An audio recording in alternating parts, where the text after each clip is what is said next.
Blackwing 2040. Well, some of you guys already know me. But overall, I want to say I'm sorry for being away for a really, really long time. I've been busy with life and everything, schoolwork, and just life in general. But I've been following up on the media and everything. I'm excited what's going on in the superhero business and comic book business. But I digress. Today's video is going to be my top 10 DC animated movies. And for those you don't know, I'm a huge, huge DC fan. I grew up watching Superman the animated series, Batman the animated series, Justice League, um, Static Shock, you name it. Any show that was on Cartoon Network, that was me. But anyway, so let's start with, we'll work our way from the bottom to the top. Start from the bottom. All right. Number 10 is Wonder Woman. Now, I only saw this movie once, but overall, I think it was beautiful because it was good to get. First of all, you rarely see Wonder Woman getting any fame or any likes from the fans. I mean, only thing she's getting is comic book love, and I understand that. But her giving her her own animated movie, that was perfect. I feel like it should we need more because the most animated movies we've been getting, of course, are mostly Batman. Not to hate on the Batman fans, but Wonder Woman was indeed a great movie. I loved the origin story. Of course, we already know Wonder Woman was created because there were no men on Themyscira. So I love the way how they drafted her story, having Steve Trevor being crashed onto Themyscira, then Wonder Woman had to bring him back to New York. I love the fight between her and Ares. The funny part was how Ares was yelling out Zeus in the final battle, think he's gonna come and save him. Was like, nope, you messed up once. I'm not saving your butt again. And Wonder Woman just that was it. So kudos to Wonder Woman. Now, number nine. Number nine. Batman Mask of the Phantasm. Now, some people might hate me for this because it's so low, but I recently just watched it. Not just now, but like probably like a month or 2 months ago. I watched it. I know, shame on me, but it was actually a great film as people said it was. I mean, I love the animated series. I love the intro, and of course, I love Danny Elfman's work with the score. I mean, come on, he does the best. He does the best Batman music and Spider-Man music for your information. But oh, I loved it. And plus, Joker's my favorite film, so I'm happy Joker was in there. I really did love the alteration between Batman and Joker, like towards like the end of the film, because like we find out that Angela was getting revenge on all the gangsters that hurt her father when she was young. So now her getting at the Joker, whoever knows what the Joker done to Angela's father, if I remember. But anyway, um, it was just amazing too. And that one epic moment where everything exploded and Joker started cracking up, and like it just gave me chills. I'm like, oh my goodness, this is just a crazy film. But it's just, there was a sad part in the film that almost, it made me heartbroken how when Angela left the locket of the picture of Bruce and her in the Batcave, I'm like, oh man, Bruce, you sad man. But hey, c'est la vie, such is life. Alright, next, number 8, Justice League Doom. Now, this was a dramatic tale. Okay, when I first saw this movie, I was completely surprised to see. First of all, what went on in my head was like, what the heck was Batman thinking? I mean, you're a part of a big superhero team who protects the Earth, and you're gonna do this to them? You're gonna have a contingency plan to take them down? I mean, of course, Batman has the worst case scenario for everything. Of course, so you're gonna need a Batman plan. I mean, backup plan.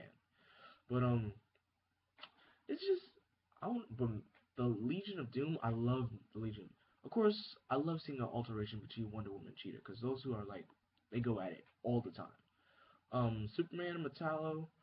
Metallo, it's just so a villain that I just like. I despise him so much. But especially with Bane. Bane, I was like, does he ever shut up? I'm like, it's Bane. He has to talk so much. And Mirror Master, I just found out in that movie because I didn't know much about Flash's enemies or the Rogues until I found out about Mirror Master.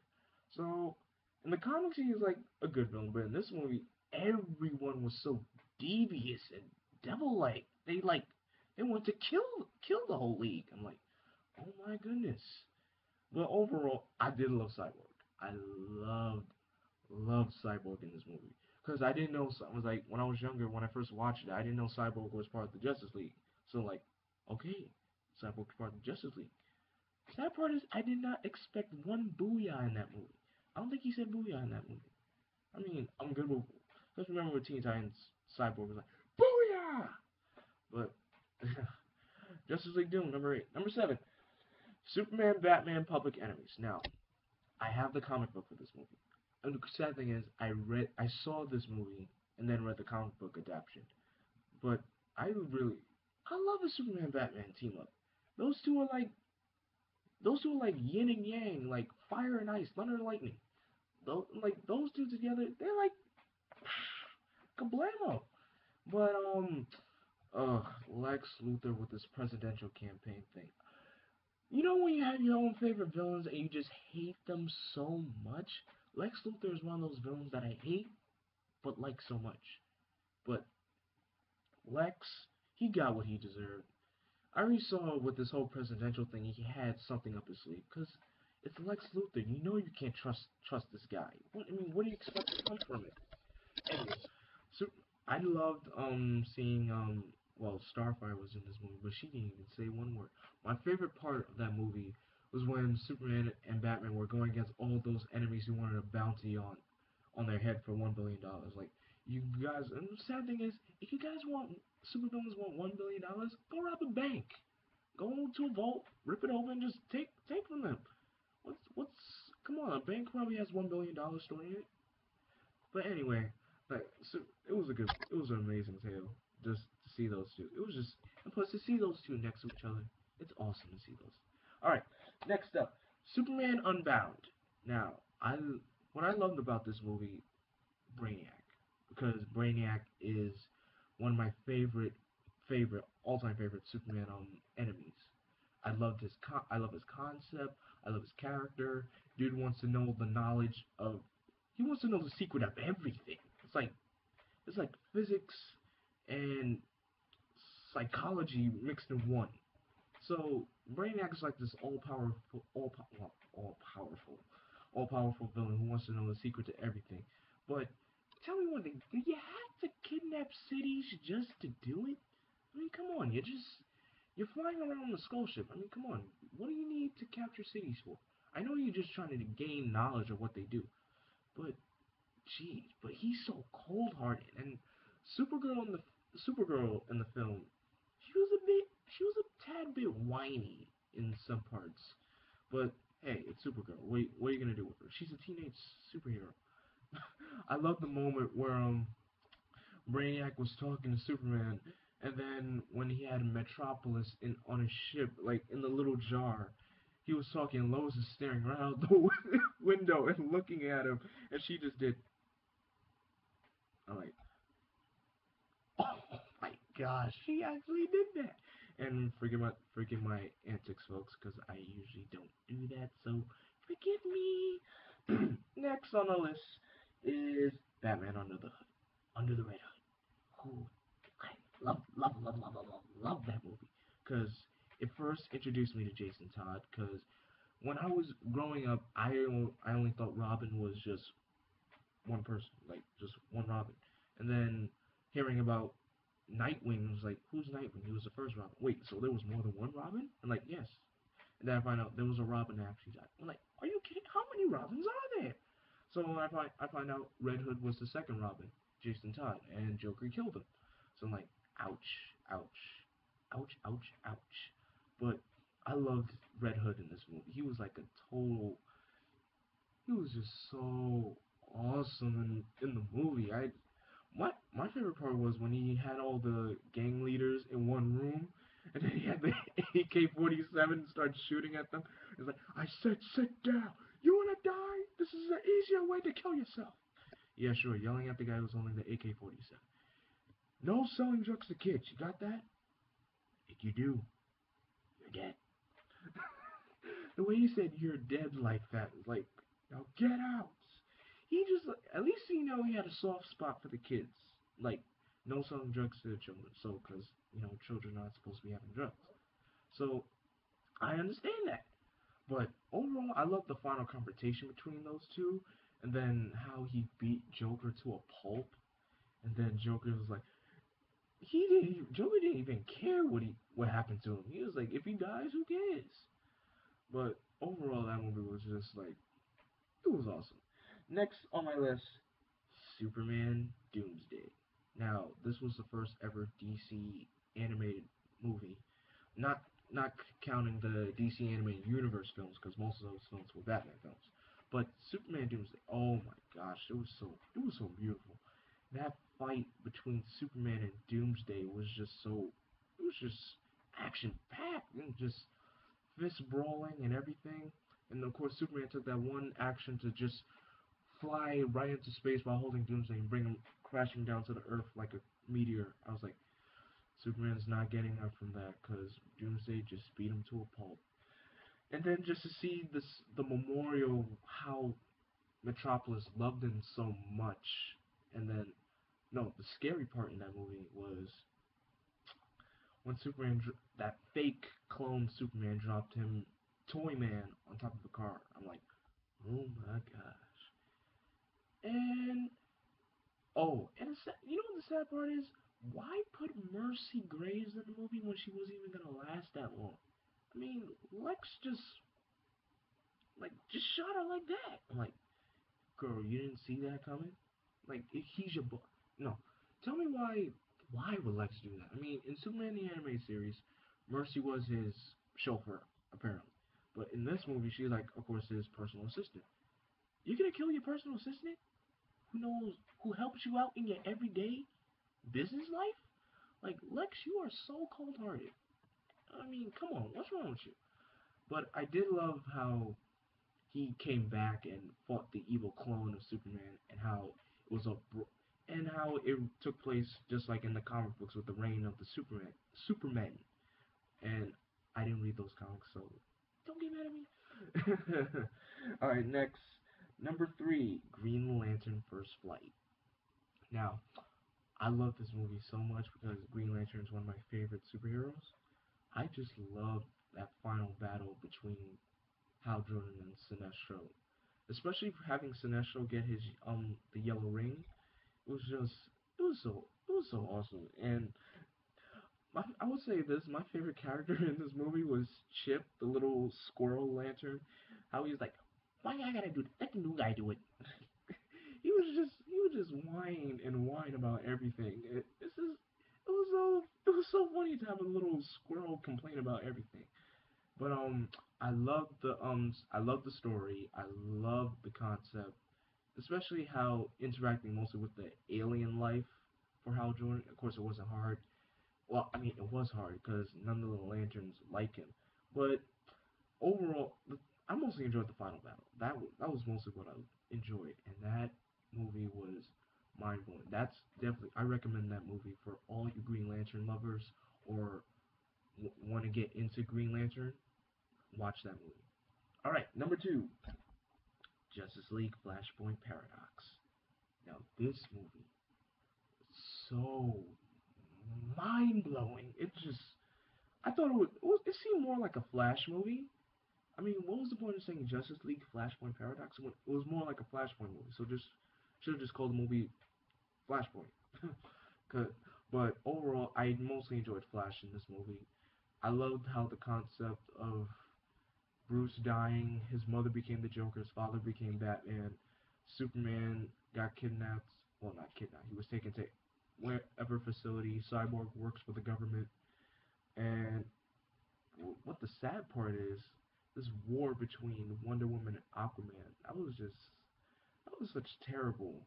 I mean, you were all right. I want to know what was going on in Aquaman's head. I mean, you already have a wife, and you're gonna marry Wonder Woman. What the heck is wrong with you?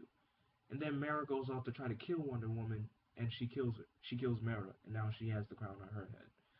So it's an all-out war between Wonder Woman, Amazons, and Atlanteans just because Queen Mara died. Like, Aquaman, I would say this was mostly your fault.